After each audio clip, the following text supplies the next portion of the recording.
They called it the safest address in New York City. 700 rooms, 23 stories, and one absolute rule: no men above the lobby. For more than 50 years, the Barbizon Hotel for Women took in America's most ambitious daughters and promised their parents one thing: control. But behind the salmon-colored brick and the white glove inspections, something ungovernable was taking shape. Grace Kelly danced topless in the hallways. Sylvia Plath hurled every piece of clothing she owned off the roof. Joan Didion sharpened her voice in a room barely larger than a closet. The building designed to contain female desire became the place where it caught fire. Chapter 1: The city that had no room for women. In 1923, a young woman arriving alone in Manhattan with a college degree and a suitcase had exactly 3 places she was allowed to live. 3. In a city of 6 million people, with more hotels and rooming houses than any metropolis in the Western Hemisphere, a single professional woman could choose from the Martha Washington Hotel on East 29th Street, the Rutledge Hotel on Lexington Avenue, or the Allerton House for Women near 57th Street. Everything else was coded male, coded dangerous, or coded indecent. The problem had been building for years. The Great War had ended in 1918, and with it came a rupture in the old order. Women had worked in munitions factories. They had driven ambulances across the fields of France. They had sold Liberty bonds and managed households alone. And then the 19th Amendment arrived in 1920, granting them the vote, and something shifted that could not be shifted back. For the first time in American history, more women were attending college than ever before. 3/4 of them planned careers in business, the sciences, or the professions. They did not intend to become teachers. They intended to become something else entirely. But New York City, the city where ambition went to find its name, had no room for them. The housing shortage was brutal. Wartime rent controls, implemented during the First World War, had frozen construction. Developers built for men because men had always been the tenants. Conventional hotels required a male escort at check-in. Boarding houses, the traditional refuge of women arriving alone, carried a reputation that sat somewhere between charity and disgrace. A young woman from Wellesley or Smith or Vassar could not tell her mother she was living in a boarding house. The very word suggested failure. And so a generation of educated, ambitious, financially independent women arrived in the greatest city on earth and discovered that the city had not prepared for their existence. The apartments were too expensive. The hotels were unwelcoming. The boarding houses were beneath them. And the streets, the magnificent teeming streets of 1920s Manhattan, were not a place where a woman could wander alone after dark without attracting the wrong kind of attention. This was the gap, not a gap in the real estate market, though it was that too. It was a gap in the American imagination, and the country had decided that women could vote, could earn, could dream. But it had not decided where those women were supposed to sleep. Into this gap walked William Silk. Silk was a hotel developer with the instincts of a merchant and the soul of a marketer. He ran the Allerton Hotel chain, which had pioneered the concept of the residential club hotel, a place that offered more than a room. It offered belonging. Silk understood something that the conventional hotel industry did not. Young women arriving in New York did not simply need a bed. They needed an address that said something to the world about who they were and what they intended to become. In 1926, Silk purchased a site at the southeast corner of Lexington Avenue and 63rd Street on the Upper East Side. The site held a synagogue and an adjacent structure. The price was $5 million. Silk's plan was to build an 18-story apartment hotel for women with 700 rooms and 16 storefronts on the ground floor.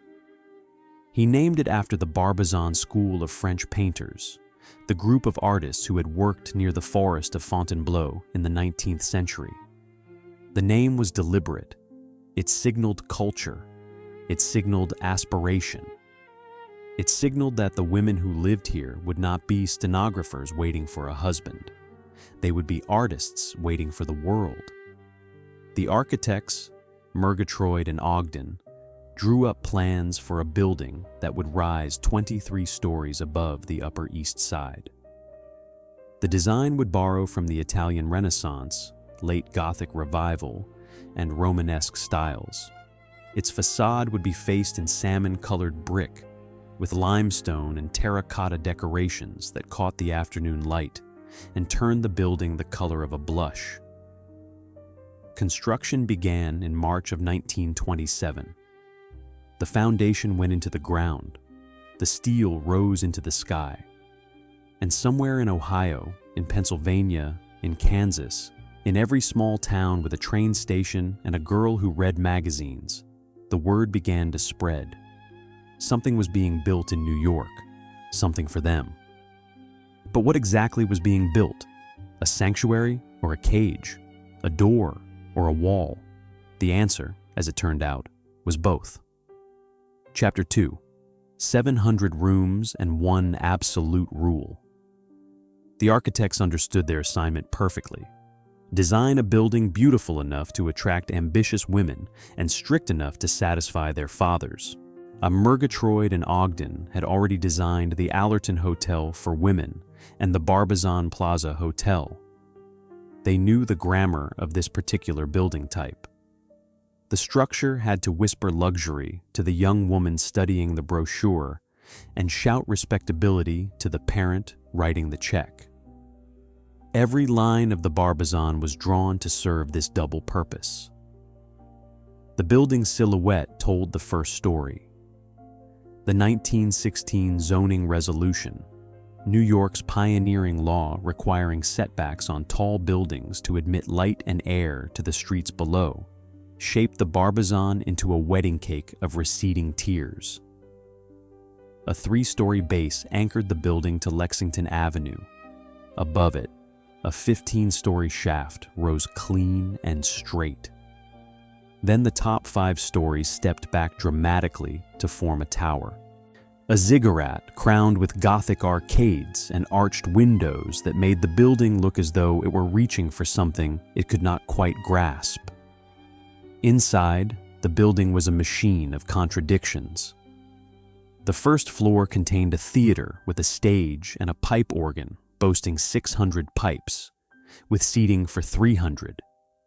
There were rehearsal rooms, painting studios flooded with northern light, and practice rooms lined with soundproofing. The upper floors of the tower held studios adapted specifically for sculptors, musicians, and drama students. A swimming pool gleamed in the basement. A gymnasium offered squash and badminton courts. A solarium waited on the upper floors. A library held thousands of volumes.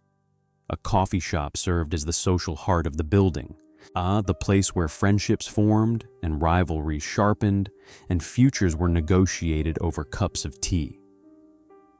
The Barbizon offered all of this. And then it offered the rooms. 9 feet by 12 feet. That was the standard. Barely larger than a prison cell, though furnished with considerably more taste. Each room held a bed, a dresser, a mirror, and a small writing desk. Most shared communal bathrooms down the hall. Only about a quarter of the rooms, the luxury units on the higher floors, had private baths. The rooms had no kitchens. They were not designed for cooking. They were not designed for living, not really. They were designed for sleeping, for changing clothes, for sitting at the desk and writing the letter home that said everything was wonderful. The smallness was the point. William Silk and his architects understood that the rooms had to be too small to settle into. A woman who was comfortable might stay forever.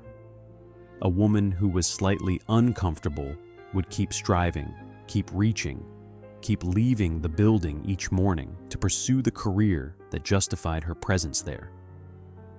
The rooms were launching pads, not landing strips. They were built to hold a dream, not a life. And then there were the rules. No men above the lobby.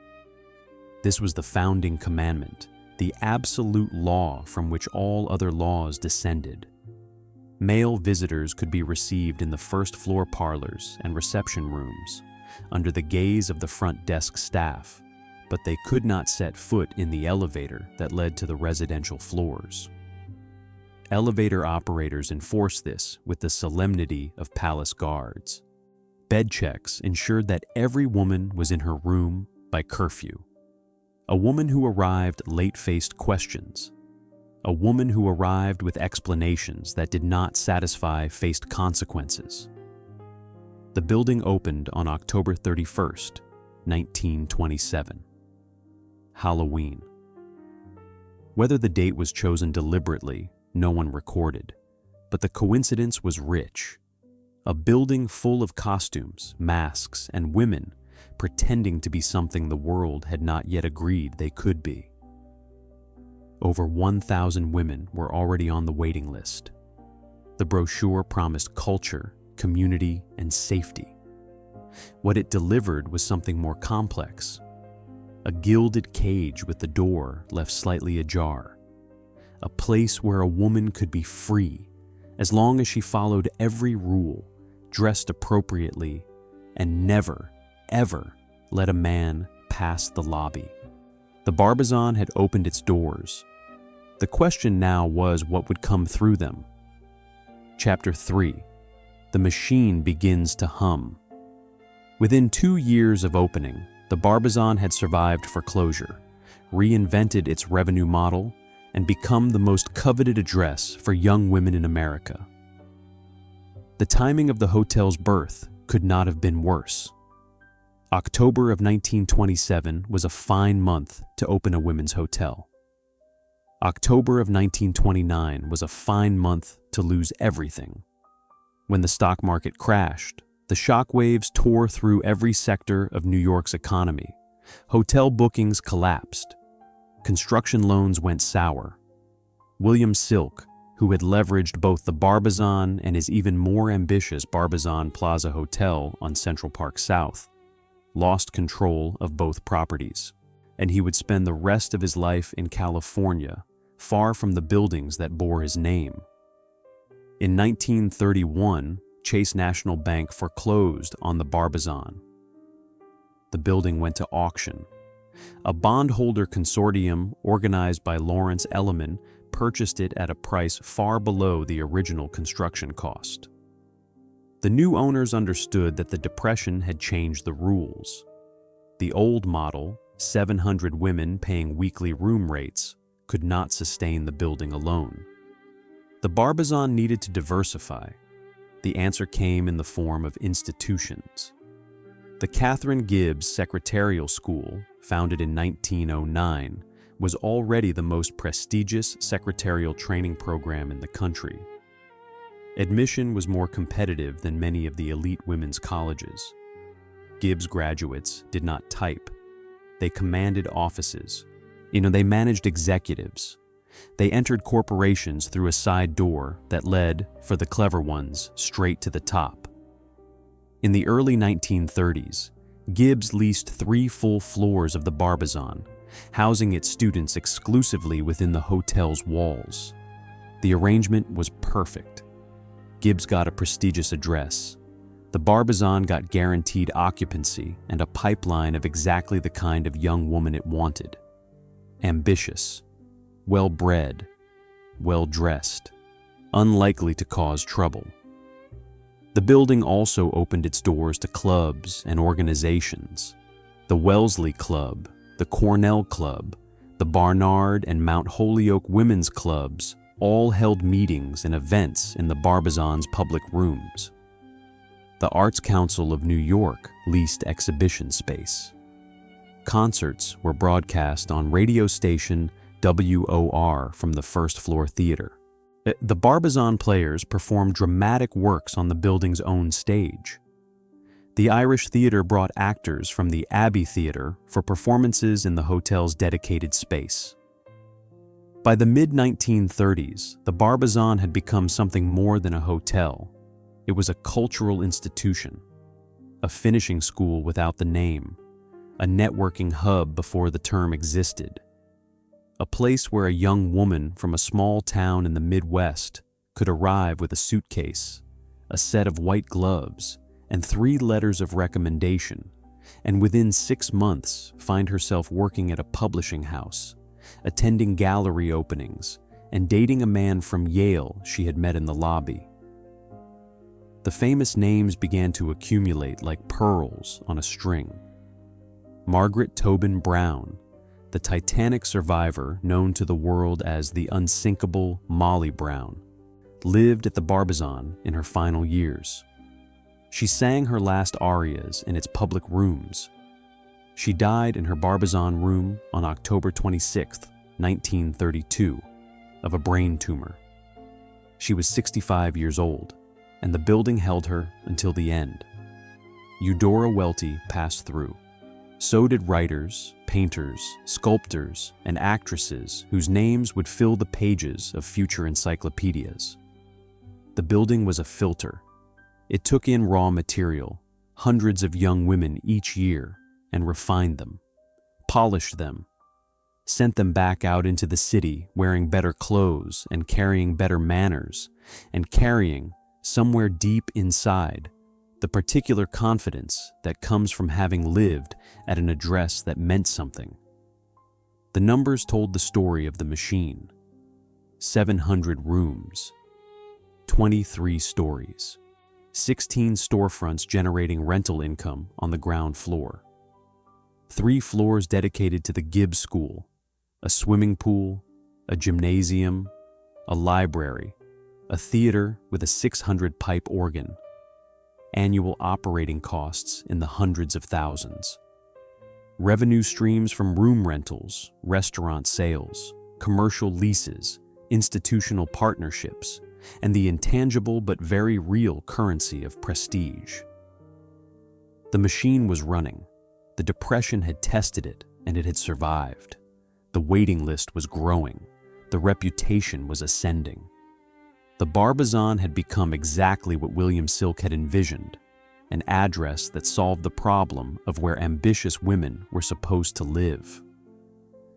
But the building was also becoming something Silk had not envisioned, something no one had planned: a pressure cooker, a hothouse, a place where 700 women, confined together in tiny rooms under strict supervision, were generating a kind of energy that no architect had drawn on any blueprint. The question was not whether that energy would find a way out. It was what would happen when it did. Chapter 4: The Dollhouse and Its Keeper. Mrs. May Sibley stood behind the front desk like a customs officer at the border of respectability, and every woman who entered the Barbizon passed through her judgment. Sibley was the longtime assistant manager who became the gatekeeper of the Barbizon's golden age. She was not the owner. She was not the general manager.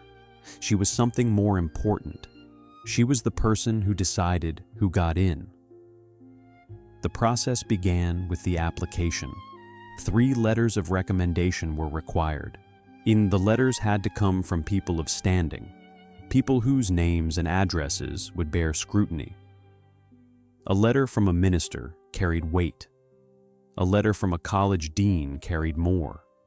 A letter from a family friend who happened to sit on the board of a Manhattan cultural institution carried the most of all. Then came the appearance. When a young woman arrived at the Barbizon's front desk to be evaluated for admission, Sibley studied her the way a jeweler studies a stone. The clothes, the posture, the handshake, the voice. Was this woman Barbizon material? Did she carry herself with the particular combination of confidence and deference that the hotel required? Was she, in a word, presentable? Sibley had formalized this evaluation into a grading system. A grades went to women under 28.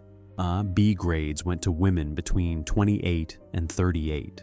C grades went to women over 38. Women who were, in the brutal shorthand of the system, over the hill. The young and beautiful received preference. The old and ordinary received the rooms that were left. The system was not written down in any employee manual. It did not need to be. Everyone understood. And there was another filter, one that operated beneath the surface of the grading system. The Barbizon was white. It was Protestant or Catholic. It was middle class or upper class. It was Seven Sisters or respectable state university. It drew from a very specific pool of American womanhood, the daughters of families who could afford the room rates and who valued the particular kind of respectability the Barbizon offered. Women of color were excluded. Women of the wrong accent, the wrong neighborhood, the wrong shoes were quietly redirected elsewhere. This was the Barbizon's hidden architecture. Not the salmon brick and Gothic arcades, but the invisible walls that determined who was allowed inside and who was kept out. The building's beauty was real. Its exclusivity was deliberate. And the combination of beauty and exclusivity created a culture that those inside experienced as privilege and those outside experienced as erasure. The nickname was inevitable. They called it the dollhouse. The hierarchy within the dollhouse was as rigid as anything you would find in a corporate boardroom or a military barracks. At the top were the daisy chain girls, the small circle of residents who were considered the most beautiful, the most connected, the most likely to succeed. They set the social tone. They decided which tables in the coffee shop mattered. They determined, by the subtle gravitational pull of their attention, who was in and who was invisible. Below them came the Gibbs girls, the secretarial students who occupied 3 entire floors and moved through the building in their pressed suits and sensible shoes with an air of professional purpose that bordered on religion. Then came the models, the actresses, the writers, the women who had come to New York for reasons that could not be summarized on a job application. And at the bottom, acknowledged by no one but present in every hallway, were the long-term residents, the women who had arrived years or decades earlier and simply never found a reason to leave. A Time magazine writer visiting during the hotel's peak declared that the building contained the greatest concentration of beauty east of Hollywood. He was not wrong, but he was describing a symptom, not a cause. The beauty was manufactured. The Barbizon selected for it. The Ford Modeling Agency and the John Robert Powers Agency sent their youngest, most photogenic clients to live there.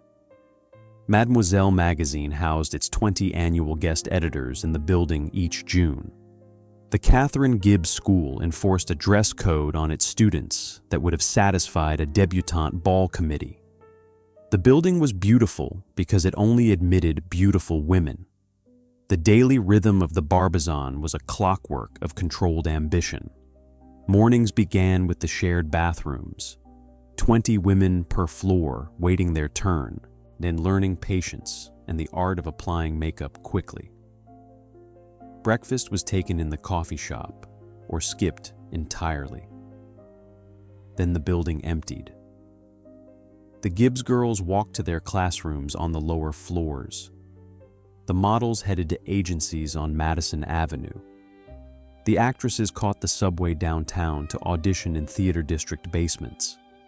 The writers sat at their tiny desks or walked to the public library on 42nd Street. By 9 in the morning, the Barbizon was a building of women in motion. 700 trajectories radiating outward from a single point on Lexington Avenue. In the evenings, the motion reversed. The women came home. They gathered in the coffee shop, traded stories, compared notes on auditions and job interviews and the men they had met. The lobby became a theater of its own, in a space where male visitors waited on designated furniture, while the front desk staff sent word upstairs that someone's gentleman caller had arrived. The caller was studied, evaluated, and judged, just as the women themselves had been judged upon entry. The building controlled not only who lived inside it, but who was permitted to approach. J.D. Salinger was known to lurk in the coffee shop, drawn to the building's population of young, literary women. He was not the only man who found the Barbizon's lobby a convenient hunting ground. Under the management of Hugh Connor, who oversaw operations during the peak years, the Barbizon functioned with the efficiency of a fine Swiss watch. The elevator operators knew every resident by sight. The doormen screened visitors. The bed checks were conducted with military precision. A woman returning after curfew would find a note in her mailbox. A woman returning after curfew twice would find a conversation with management. A woman who brought a man above the lobby floor would find herself looking for new accommodations. In 1961, a budding writer named Joan Gage tried to leave the Barbizon wearing slacks. The staff stopped her at the door and made her go back to her room and change. This was not the 19th century. This was the year John Kennedy took office, and a young woman could not walk through the lobby of her own residence in trousers. The surveillance was pervasive, constant, and almost entirely invisible to those outside the building. Inside, it was the air the women breathed. They did not discuss it because they did not need to. The rules were understood. The boundaries were clear. The bargain was simple. You could live at the most glamorous address for young women in New York City. You could swim in the pool, practice in the soundproof rooms, attend concerts in the theater, and borrow books from the library. You could tell your parents and your friends and your future employers that you lived at the Barbizon. All you had to give up was privacy, autonomy, the right to make your own mistakes in your own room without someone recording them at the front desk. Even in the late 1960s, when occupancy had begun to soften and the Cultural Revolution was shaking every institution in the country, the Barbizon still turned away applicants who lacked proper letters of recommendation.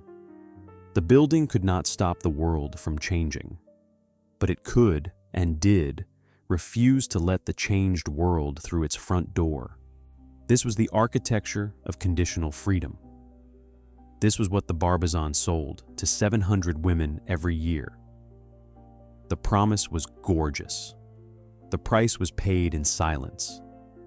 But silence, as the building was about to discover, has its limits. The women living inside those 9 by 12-foot rooms were not dolls. They were not decorations. They were young, brilliant, ambitious, and increasingly furious at the gap between what the world promised them and what it actually permitted. And the ones who burned brightest were about to arrive. Chapter 5. The Ones Who Caught Fire. The Ford Modeling Agency chose the Barbizon for the same reason parents did, because the women, as Eileen Ford put it, could not get out. Ford was not being cruel. She was being practical. Her agency represented the youngest, most beautiful, and most potentially reckless models in the country.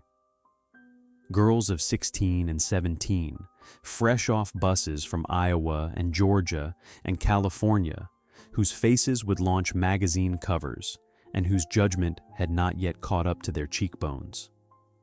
The Barbizon solved Ford's problem. It housed her models in a building where men could not reach them, where bed checks enforced curfews, and where the front desk operated as an unpaid chaperone service. Ford deposited her girls at the Barbizon the way a banker deposits gold in a vault for safekeeping. The peak years ran roughly from 1945 to 1965, 2 decades during which the Barbizon operated at full capacity and full mythology. The waiting list was perpetual, the reputation was unassailable, and the roster of women who passed through the building reads like a casting call for the 20th century. Grace Kelly arrived in the fall of 1947. She was 18 years old, the daughter of a wealthy Philadelphia family, a girl from the right side of every conceivable line. Her father, John Kelly, was a 3-time Olympic gold medalist and self-made millionaire who considered acting a profession barely above street walking. The only way he agreed to let Grace pursue her dream was if she lived at the Barbizon. The building's reputation was her permission slip. By day, Kelly was everything the Barbizon promised. A well-bred young woman from a good family studying at the American Academy of Dramatic Arts, supplementing her income with modeling jobs for cigarettes and insect repellent. She practiced her diction with a tape recorder. She wore white gloves. She was, to all outward appearances, a perfect Barbizon girl. By night, she was something else entirely. Kelly was, according to fellow residents and later biographers, fond of dancing to Hawaiian music down the hallways of the Barbizon, topless. The conservative Philadelphia debutante shed her daytime persona like a skin and emerged as a woman whose appetite for life, for pleasure, for men, shocked the women who shared her floor. She dated prolifically. She discovered sex shortly after arriving in New York, and she did not discover it tentatively. She had affairs with married men, with actors, with directors. She sent her modeling earnings home to her father to pay for tuition and rent, in refusing his money while spending her nights in ways that would have horrified him. Kelly lived at the Barbizon for 3 years. She later wrote that she had wonderful memories of the time she spent there. The building had served its purpose perfectly. It had given her father the illusion of control. It had given her the cover of respectability. And behind that cover, she had become herself. The advertising department exploited her name for decades after she left. Grace Kelly, Barbizon girl. The phrase sold rooms the way it sold magazines. The building that had contained her became the building that claimed her, long after she had moved to a palace in Monaco. But Kelly was only the most famous face in a crowd that would stagger belief. Lauren Bacall lived here. Joan Crawford lived here. Jean Tierney lived here. Liza Minnelli lived here, with her mother Judy Garland calling the front desk constantly to check on her daughter. Candice Bergen lived here. Cloris Leachman lived here. Ali McGraw found her calling within these walls. Betsy Johnson, the fashion designer, stayed while interning at Mademoiselle. The building processed future legends the way a factory processes raw material, one after another after another. General William Donovan, who led the Office of Strategic Services during the Second World War, once described his ideal OSS recruit as a woman who combined the polish of a Smith College graduate, the poise of a Powers model, and the efficiency of a Katharine Gibbs secretary. All 3 archetypes lived under the Barbizon's roof. The building was, in this sense, a laboratory for a certain kind of American woman. Beautiful, educated, incapable, and, if necessary, dangerous. The numbers during the peak years told their own story. 700 rooms at near full occupancy. 20 guest editors arriving each June from Mademoiselle's national contest. 3 floors of Katharine Gibbs students training for careers in corporate America. Scores of Ford agency models sleeping in single beds on floors where the elevator operators knew their names. Room rates that were high enough to signal exclusivity, but low enough that a girl from a small town who had won a beauty contest or scraped together modeling fees could afford a few months. Many of the Barbizon's residents were not wealthy. This was one of the building's best-kept secrets. The brochures projected elegance. The reality was more complicated. Small-town women often arrived because they had won a beauty or talent contest back home, which gave them a few $100s and enough confidence to buy a train ticket. They came from farms in Indiana and fishing towns in Maine and mining communities in Colorado. They brought one good dress and a pair of white gloves and the address of the Barbizon written on a slip of paper. They arrived at Grand Central Terminal and hailed their first taxi and felt, for the first time in their lives, that they were the protagonist of their own story. The building took them in. It gave them a 9 by 12-foot room, a shared bathroom, access to the pool and the library and the coffee shop, and something more valuable than any of these. It gave them proximity to women who were doing what they wanted to do. The aspiring actress shared a bathroom with a working actress. The girl from Ohio who wanted to write saw Joan Didion in the elevator. The model who had won a contest in Nebraska ate breakfast next to a woman whose face was on the cover of Vogue. The Barbizon was, in this sense, a machine for manufacturing belief.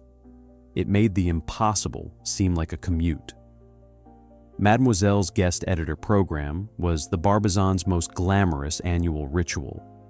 Each summer, 20 young women, selected from college campuses across the country, arrived in New York to work on the magazine's August college issue. They were housed at the Barbizon at a reduced rate of $15 per week. They attended fashion shows and gallery openings. They were photographed, evaluated, and presented to the city as specimens of the modern young woman. So the program was thrilling. It was also, beneath the champagne and the photo shoots, deeply strange. The editors gave many of these brilliant young writers menial tasks in the fashion and advertising departments, rather than the literary work they had expected. They were dressed up, paraded around, and sent back to campus with something that hovered between a credential and a wound. In 1956, Mademoiselle selected a young black dancer and visual artist named Barbara Chase, a student at Temple University, as one of the summer's guest editors. Chase was very likely the first black woman to reside at the Barbizon. Her presence introduced racial diversity into what had been, for nearly 30 years, a relentlessly white story. It was a crack in the building's invisible walls, small but significant. The building was producing something more powerful than anyone had planned. It was producing women who knew what they wanted, who had tasted independence, and who would spend the rest of their lives either achieving it or being destroyed by the failure to achieve it. One of those women arrived on May 31st, 1953. Her name was Sylvia Plath, and what happened to her inside the Barbizon would become the most famous story the building ever told. Chapter 6. The Roof, the Suitcase, and the Sleeping Pills. On her final night at the Barbizon, Sylvia Plath climbed to the roof, opened her suitcase, and threw every piece of clothing she had brought to New York into the darkness below. Every nylon, every slip, every skirt, every blouse. She hurled them off the roof of a 23-story building on the Upper East Side and watched them disappear into the black air of a Manhattan summer night. The next morning, she borrowed a skirt and a peasant blouse from a fellow guest editor and took the train home to Massachusetts. She arrived without a single item she had brought with her to the city. It was as though she was trying to shed not just her wardrobe, but her entire experience. As though the clothes themselves were contaminated by what had happened inside them. Plath was 20 years old. She was a rising senior at Smith College. She had already published 3 poems in Harper's. She was beautiful, brilliant, ferociously ambitious, and she had arrived in New York on the last day of May as one of Mademoiselle magazine's 20 guest editors, and winners of a national contest for female college students.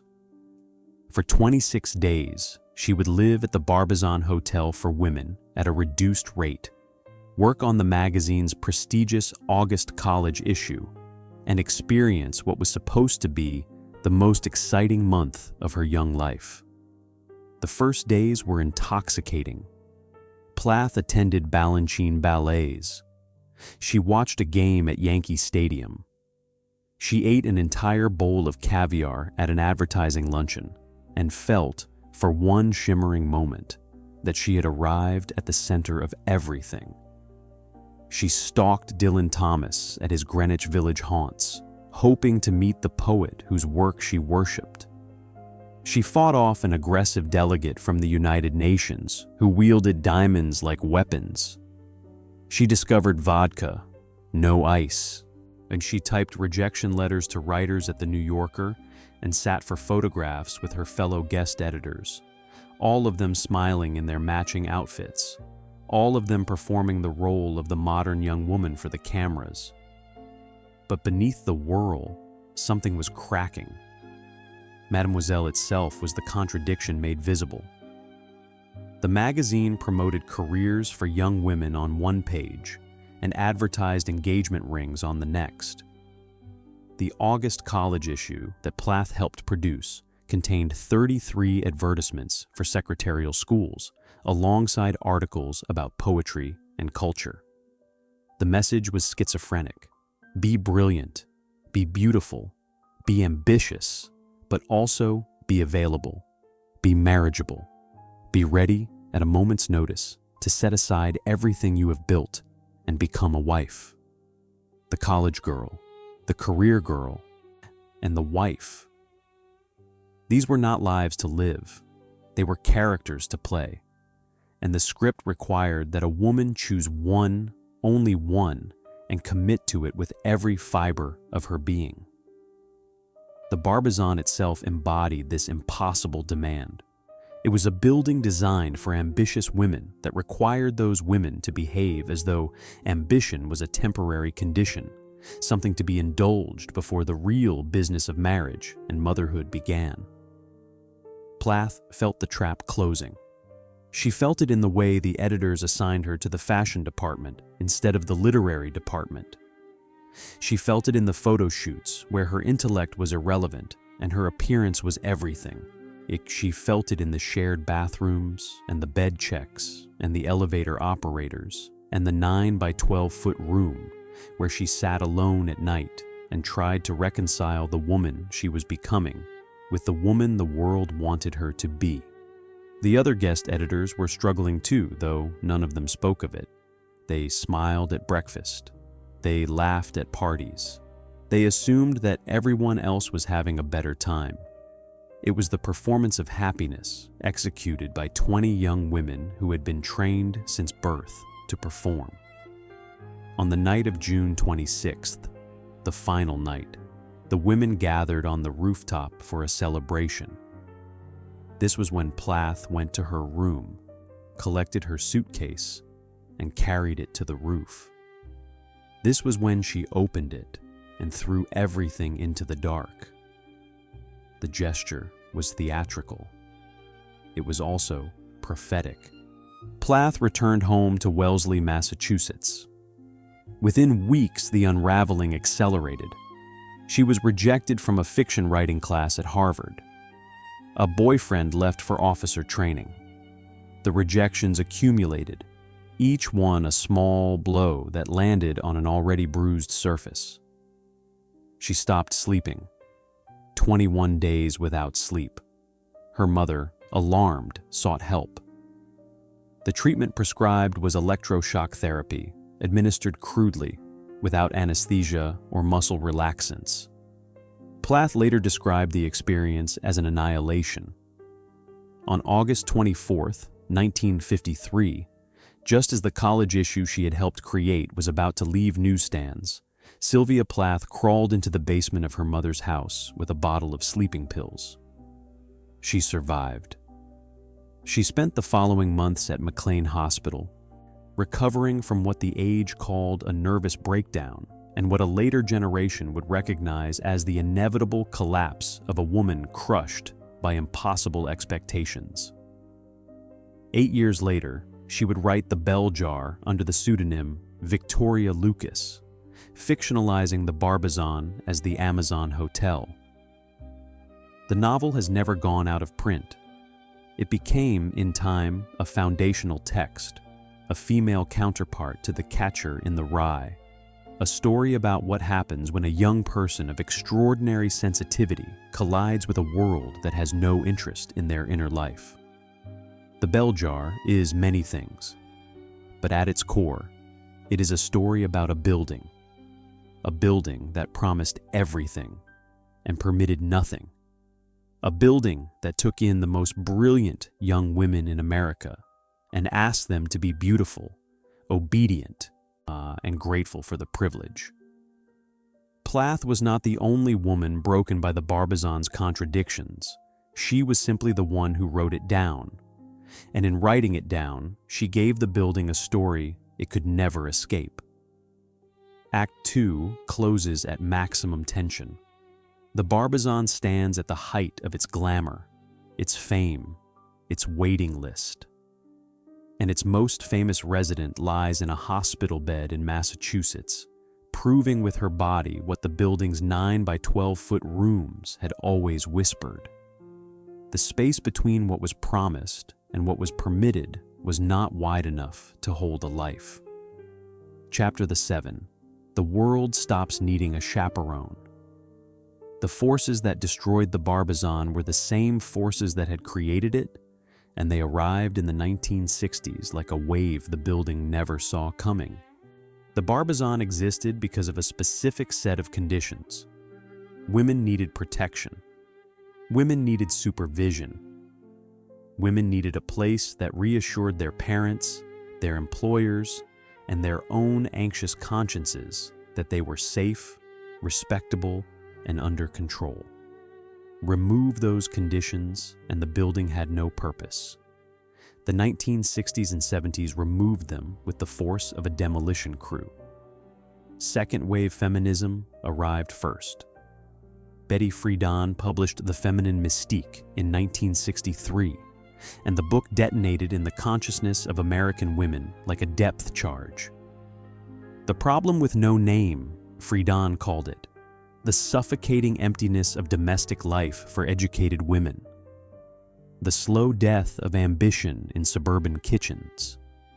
The Barbizon had been both a symptom and a treatment for that problem, in offering women a brief window of independence before they were expected to marry.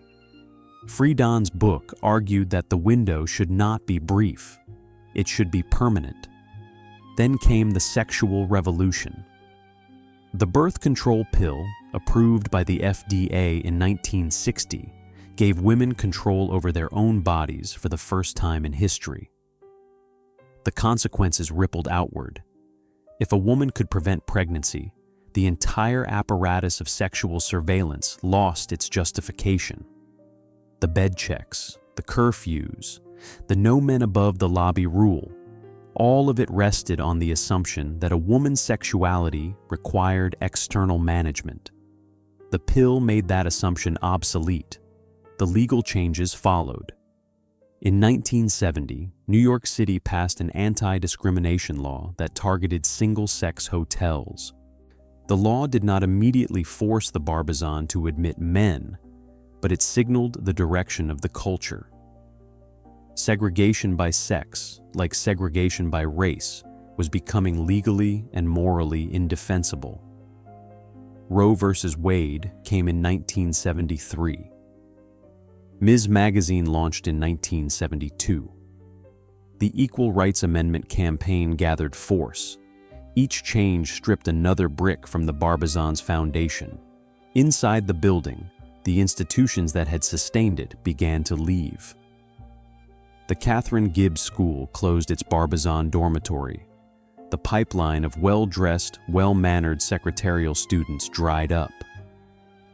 The Ford Modeling Agency stopped housing its girls at the hotel. The agency had its own apartment now. It did not need a chaperone. Mademoiselle's guest editor program continued. But the young women who arrived in the late 60s and 70s were different from the ones who had come before. They were angrier, more political, less willing to accept the Barbizon's rules as the price of admission. The building felt, to them, like a relic, a quaint and slightly embarrassing reminder of a world their mothers had lived in and they had no intention of repeating. The neighborhood itself was changing. Subway construction on the 2nd Avenue line disrupted the streets around the hotel for years, tearing up sidewalks and creating constant noise and dust. The Upper East Side was evolving, and the Barbizon, once perfectly positioned between the glamour of Park Avenue and the energy of 3rd Avenue, felt increasingly stranded.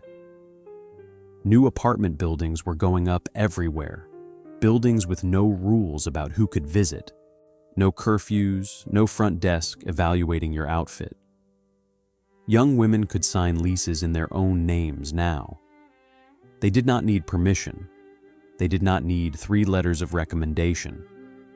They needed a security deposit and a signature.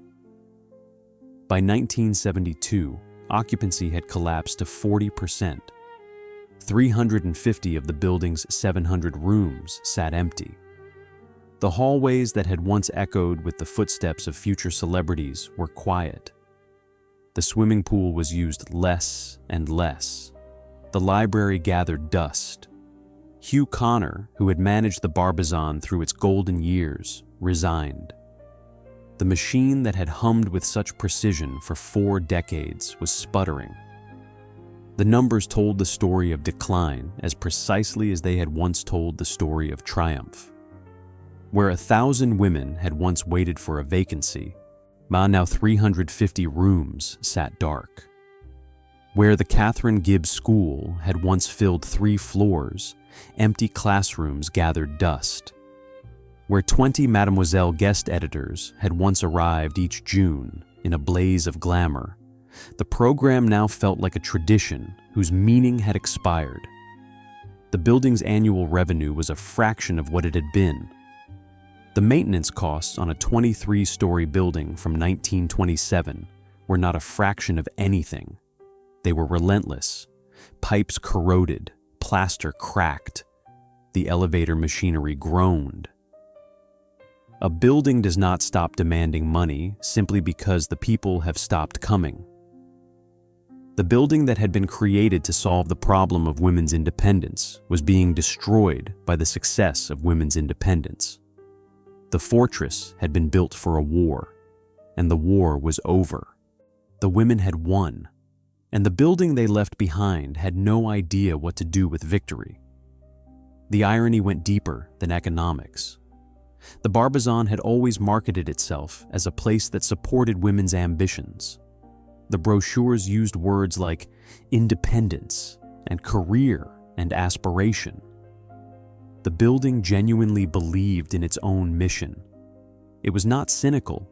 It was not a prison pretending to be a palace. It was a palace that did not realize the walls were the problem. When the women's liberation movement declared that women did not need chaperones, did not need bed checks, did not need someone at the front desk evaluating their clothing and their companions, the Barbizon had no counter-argument, because the movement was making the same case the Barbizon had always claimed to make. Women are capable. Women are independent. Women can take care of themselves. The building had spent 50 years saying those words. It just had not meant them. By the mid-1970s, the Barbizon was operating at a fraction of its capacity. The waiting list, once 1,000 names long, had vanished. The famous names had stopped coming. The modeling agencies had their own apartments. The publishing houses had stopped using the Barbizon as a dormitory for interns. Even the die-hard loyalists, the women who remembered the golden age and could not quite let go, were leaving. They were getting apartments. They were moving in with boyfriends. They were doing the things that women in every other decade of the 20th century had wanted to do, but been told they could not. The building stood on the corner of Lexington and 63rd Street and watched the world walk past. The salmon brick was still beautiful. The Gothic arcade still caught the light, but the light was fading, and the building knew it. Chapter 8. Miss Havisham's Hotel. By the mid-1970s, the Barbizon's hallways smelled of dust and diminished expectations, and the women who remained were the ones who had nowhere else to go. The glamour had drained out of the building like water from a cracked vase. The library closed. The coffee shop, once the social heart of 700 lives, closed. The 600 pipe organ in the first-floor theater went silent. No one played it. No one came to listen. The swimming pool, where Grace Kelly had once done laps, was drained and converted into a storage room. The squash courts, the badminton courts, the gymnasium, all abandoned. The Barbizon was eating its own organs, shutting down each amenity in succession as the revenue to sustain them disappeared. What remained was a ghost of the original building. The salmon brick facade still caught the afternoon light. The Gothic arcades at the top still reached toward the sky.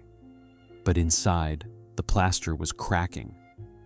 A hole opened in the lobby ceiling and stayed there, a wound the building could not afford to heal.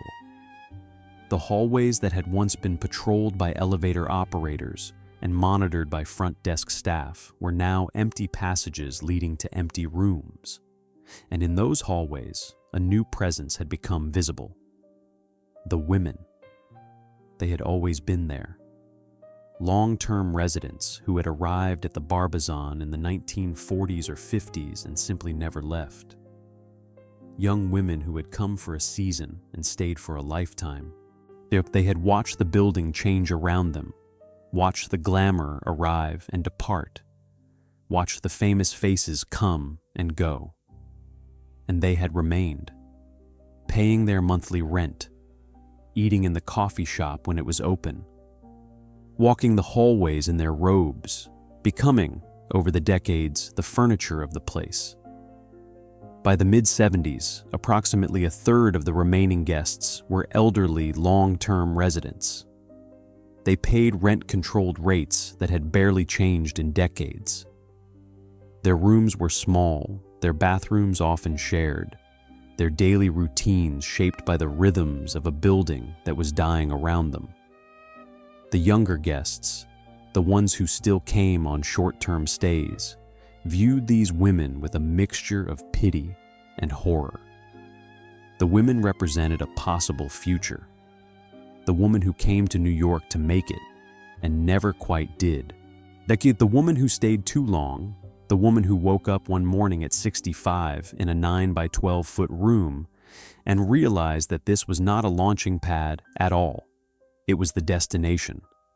In 1975, hotelier David Teitelbaum, who was involved in the building's management, saw the women as a problem.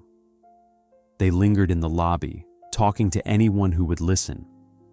They were old and slow, and their presence clashed with any effort to modernize the hotel's image. Teitelbaum had all the lobby furniture removed, hoping to discourage them from gathering. The women continued to gather. They stood. And then, on August 15th of that same year, 79-year-old Ruth Harding was found strangled on her bathroom floor in her room on the 11th floor. Harding occupied one of the luxury rooms, one of the few with a private bathroom. She was a fixture of the hotel, a woman who left her room each night in her nightgown and coat and wandered down to the lobby to talk. She told people she had been an actress, a journalist, a ballerina. She dropped names so freely that no one knew what to believe. She was intelligent, talkative, and utterly alone. She had no visitors. She had no friends, not really. She had the building, and then she had nothing.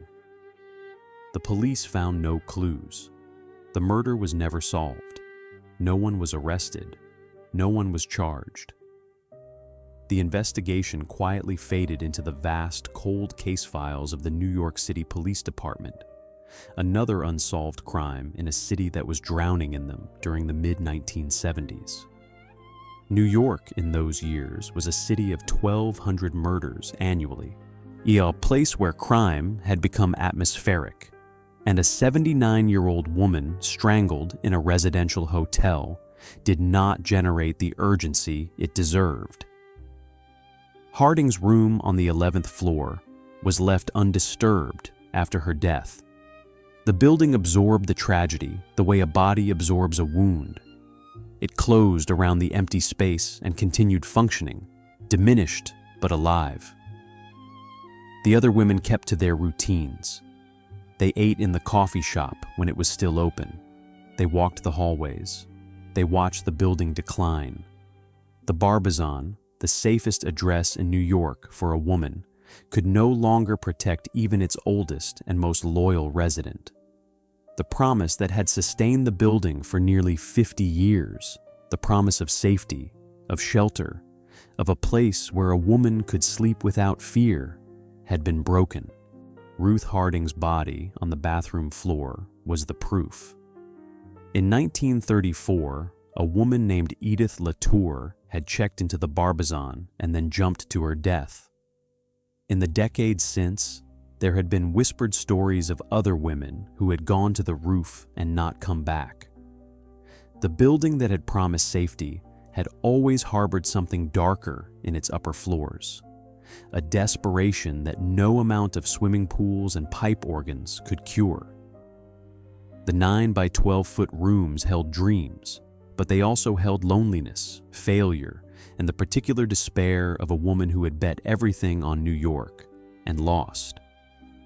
By 1979, only 3 women-only hotels remained in all of New York City: the Martha Washington, the Allerton, and the Barbizon, barely breathing, its hallways quiet, its rooms emptying, its organs shutting down one by one.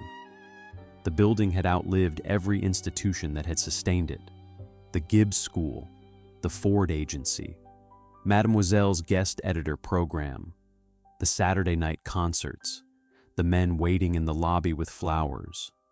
The building that had once held the greatest concentration of beauty east of Hollywood now held something else entirely: memory, dust, and a handful of old women who refused to leave.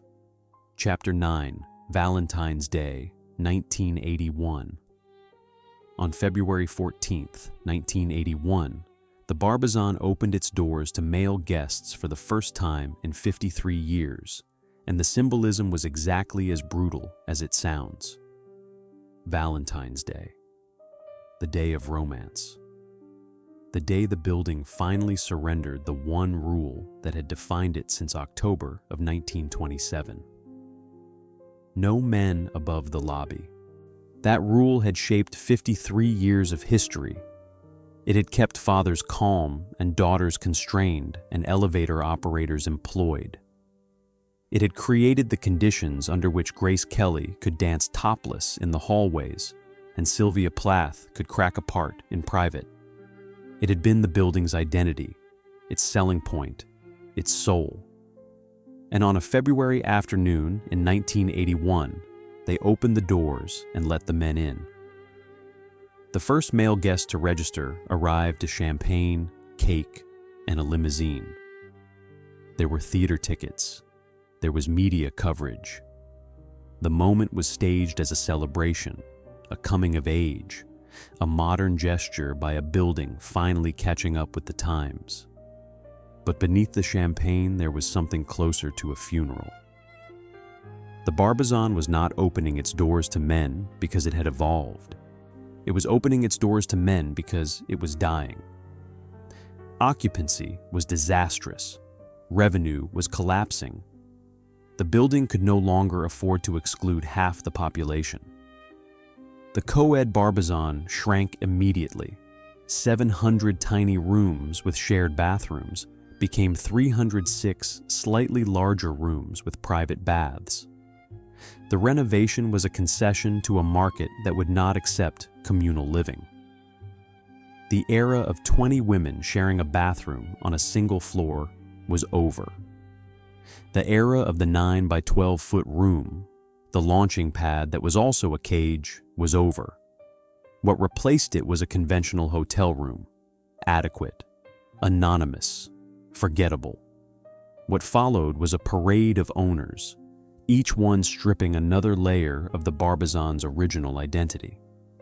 The Tower Studios, the artists' spaces that had been designed with soaring ceilings and northern light, were converted into expensive apartments with long-term leases. In 1982, these renovated units began to fill with tenants who had no connection to the Barbizon's history and no interest in its purpose. They were simply people who wanted a nice apartment on the Upper East Side. In 1983, KLM Airlines acquired the hotel and renamed it the Golden Tulip Barbizon. The name was an awkward hybrid, a collision between Dutch corporate branding and American hotel nostalgia. The building was neither Dutch nor golden. The new name satisfied no one. Then came Ian Schrager and Steve Rubel, the impresarios behind Studio 54, the most famous nightclub of the 1970s. They acquired the property in 1988 and announced plans to transform the Barbizon into an urban spa. The irony was exquisite. The building that had been designed to keep young women safe from the temptations of New York nightlife was now owned by the men who had defined those temptations. But the spa plan never materialized. Rubel died in 1989, and the project died with him. Metro Media acquired the property next. Then it was flipped again, 6 changes of ownership in 25 years. Each transaction stripped another feature, another amenity, another piece of the original purpose. The lobby was gutted and redesigned.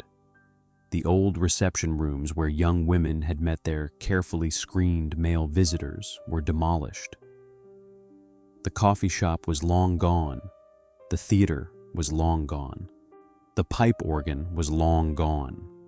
The building became a palimpsest.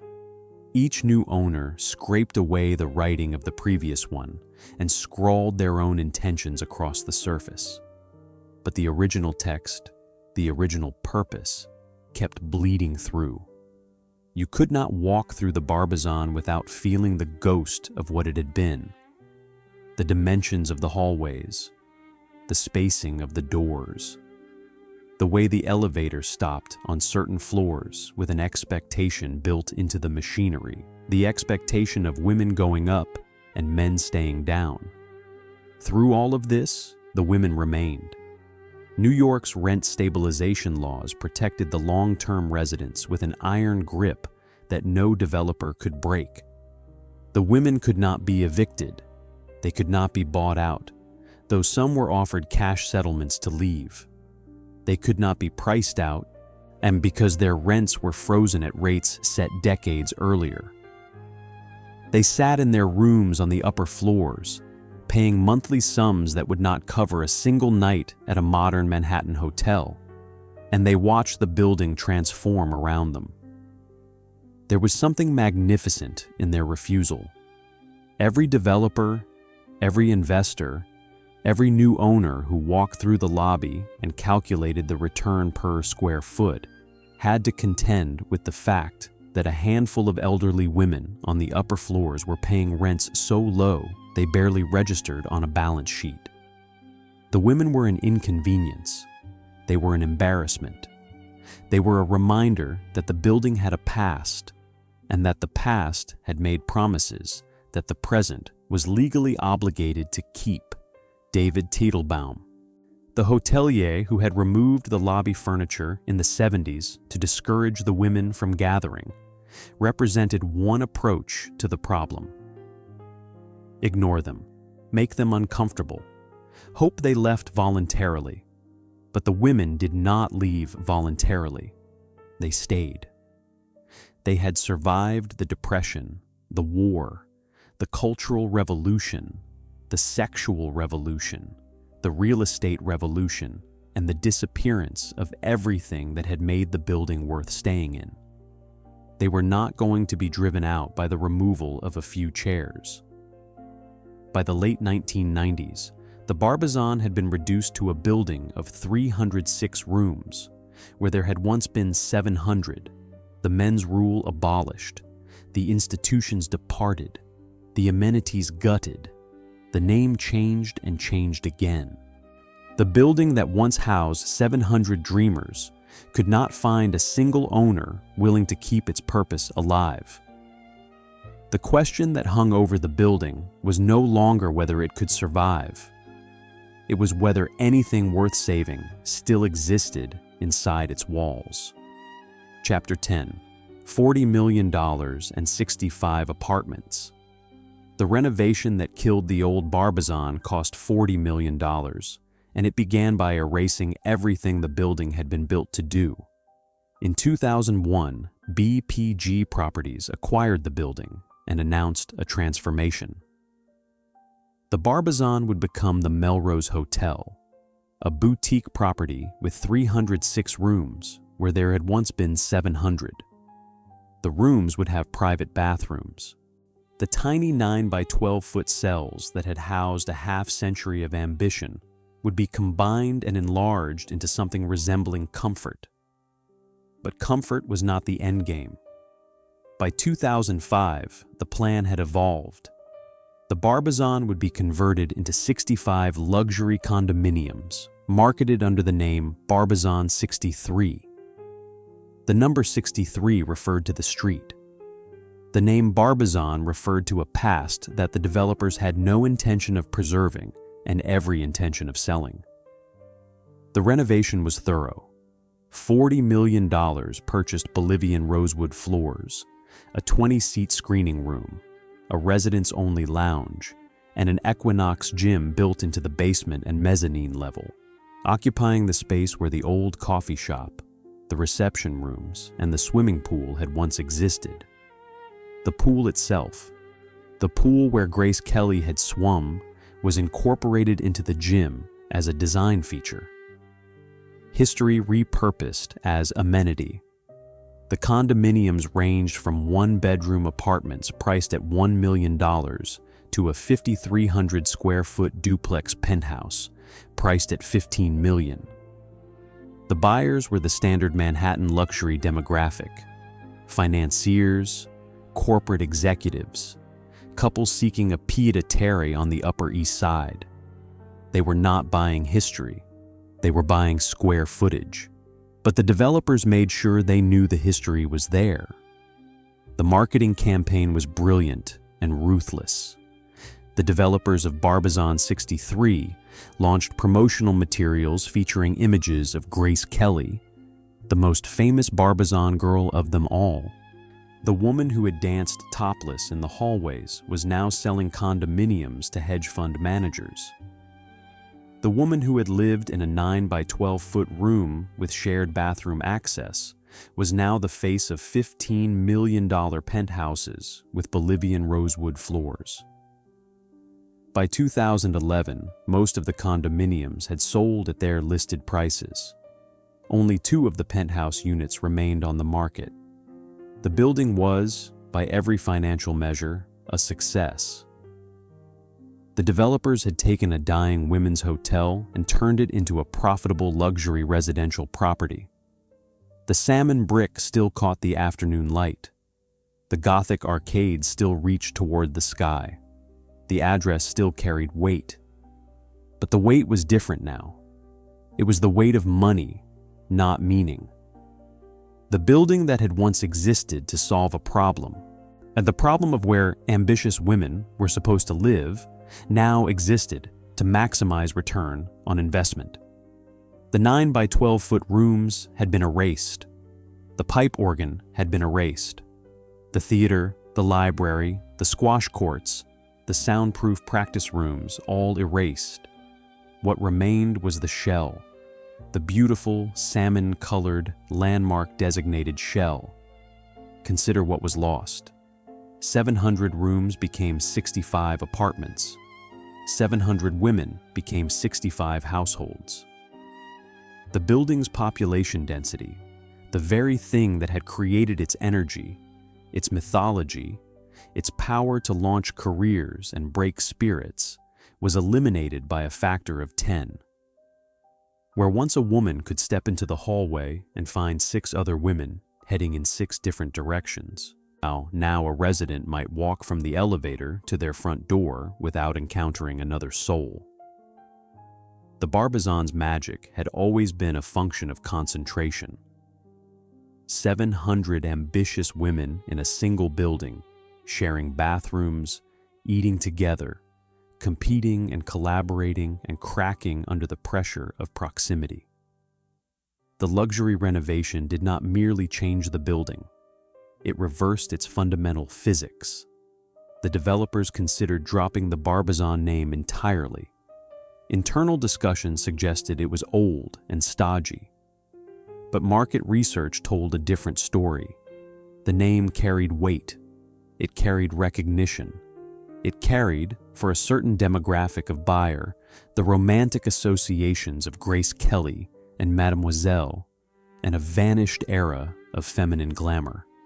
The developers kept the name and added the number 63 to give it a modern spin. Barbizon 63, the past as brand, history as amenity. In 2012, the Landmarks Preservation Commission granted the building official New York City landmark status. The designation protected the exterior, the facade, the architectural details that made the Barbizon recognizable from the street. It did not protect anything inside. The soul of the building was not within the commission's jurisdiction. But there was one thing the renovation could not erase. One stubborn, rent-controlled, legally protected remnant of the building's original purpose that no amount of Bolivian rosewood could displace. Chapter 11. $113 a month. 14 women refused to leave, and the law said no one could make them. When the Barbizon was converted into luxury condominiums, 14 long-term female residents remained in the building. Most were over the age of 50. Some had lived there for decades. They paid monthly rents that ranged from $113 to $424, rates frozen by New York City's rent stabilization laws at levels set years or decades earlier. $113 per month in a building where a 1-bedroom condominium sold for $1 million and a penthouse sold for $15 million. The math was absurd. The math was also the law. During the renovation in 2005, the remaining women were temporarily relocated to a nearby hotel. When the work was complete, they moved back. They were given their own floor, the 4th floor, with access to maid service and an outside terrace. Their apartments were renovated, though not to the standard of the luxury condominiums that surrounded them. They lived in a parallel universe within the same building, ghosts of the original Barbizon occupying space in a structure that had been redesigned to forget they existed. Their daily lives were a study in dislocation. They rode the same elevators as the new owners, the hedge fund managers and corporate lawyers who had paid millions for their units. They walked the same hallways, now lined with Bolivian rosewood instead of the original institutional carpeting.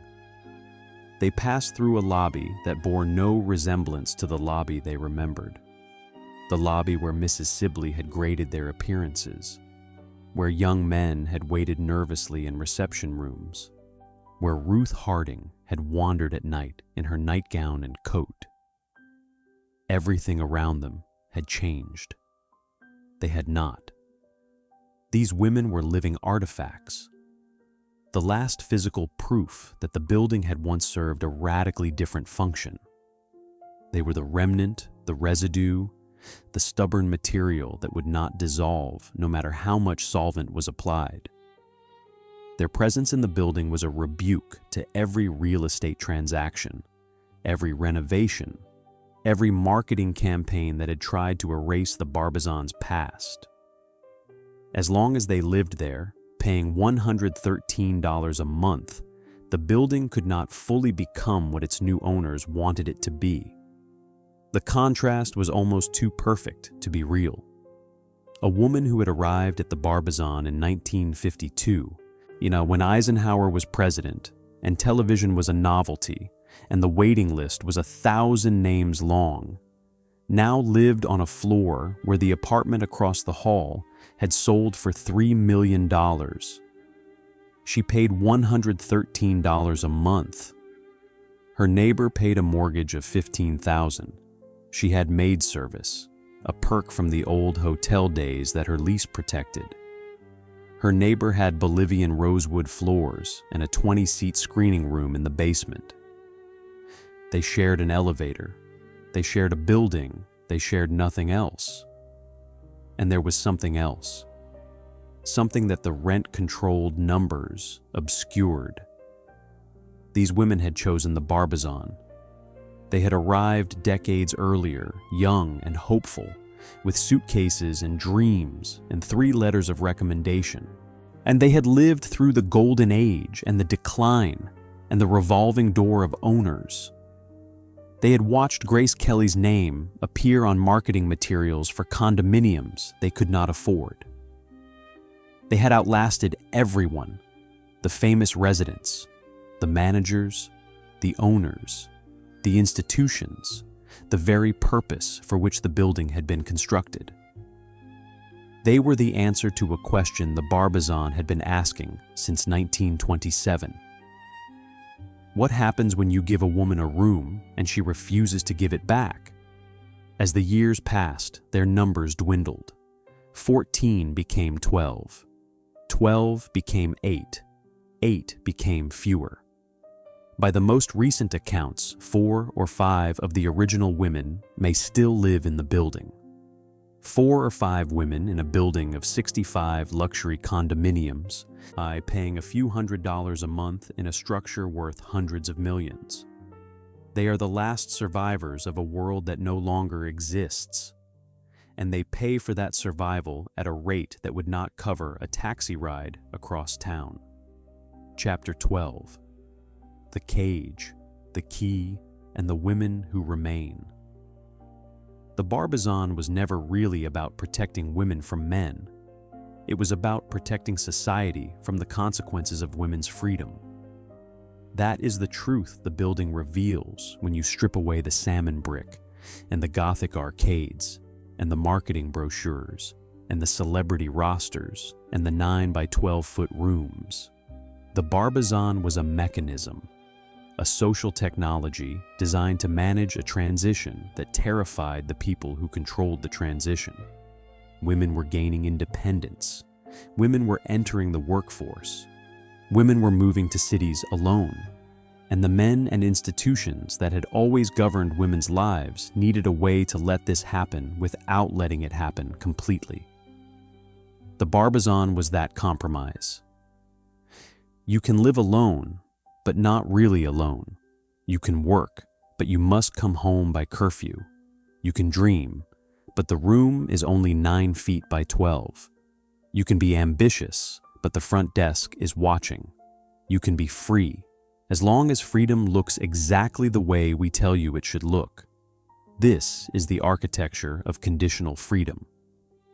And it did not end when the Barbizon opened its doors to men in 1981. It did not end when the building was converted to condominiums. It did not end when the last women were relocated to the 4th floor. The architecture of conditional freedom is the story of women in America, and it has not yet been resolved. The bell jar has never gone out of print.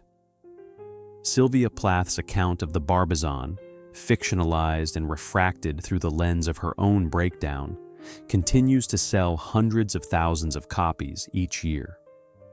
Young women read it and recognize themselves. The details have changed. The white gloves are gone. The bed checks are gone. The elevator operators are gone. But the fundamental bargain remains.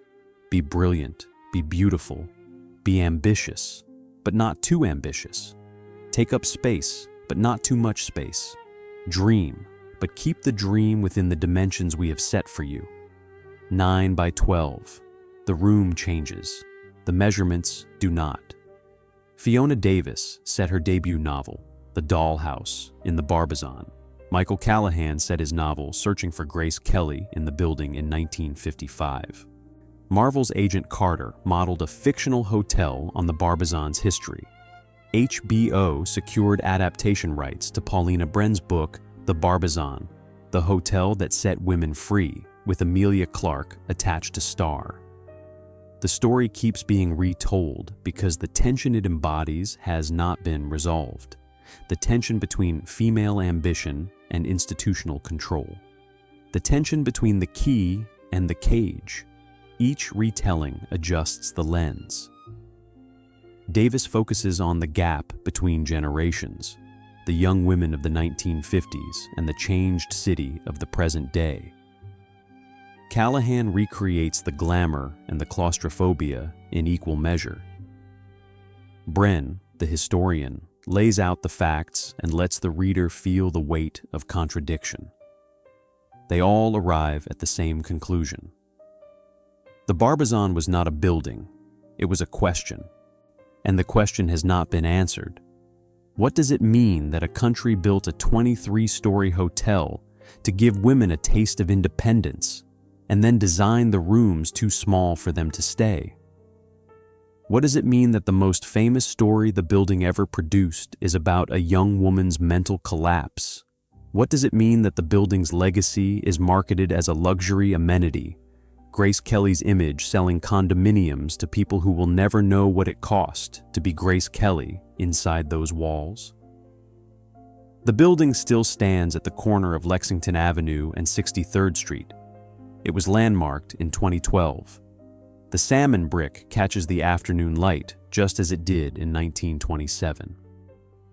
The Gothic arcades at the top still reach towards something they cannot quite grasp. The ziggurat silhouette, shaped by a zoning law passed in 1916, still steps back against the sky. Inside, the Equinox gym occupies the space where the coffee shop was.